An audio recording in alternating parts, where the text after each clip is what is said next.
Hey there, I'm out here messing with this trailer now while I'm kind of in between doing other stuff. Waiting on some parts for some stuff and decided to pull the wheels off here before I make sure the bearings are right before I move the axle up over top of the springs there. I'm glad I did. I'll tell you what, I'm lucky I made it home. If you see that bearing right there, it's toast. They're rusted, no, hardly any grease on them. One of them fell out of the cage there when I pulled it apart.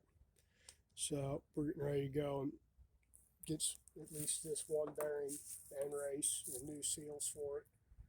All the rest of the bearings, the other side looked great. The back side of this one looked good. Just going to replace that one bearing there.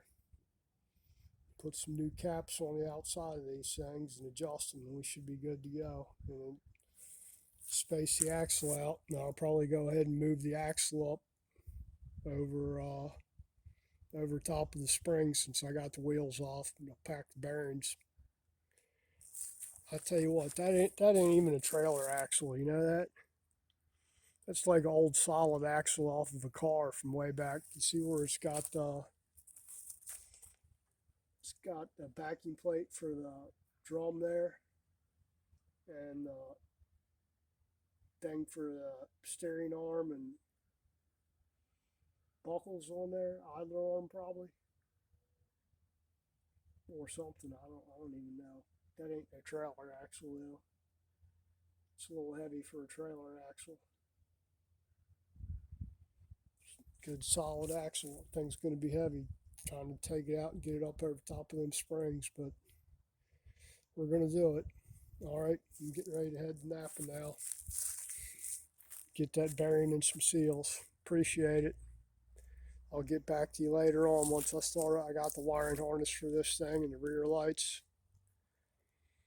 and probably have to gonna move the axle up there over top, replace the bolts with the correct bolts in the spring there, and might have to do something with them shackles on the back depending on how it sits in there. I just got it disconnected. The frame's just sitting on top of the spring right now. But that's it for this one. Appreciate it. Thanks, guys. And we'll if you like my content, like, share, subscribe, all that jazz. Let's go to Napa. Uh-oh, wife's home. Guess I'm not going to Napa yet. Have to wait. She just spent like 3 hours at Walmart, I think, or something like that. So better go unload the truck. You guys take care. Bye bye.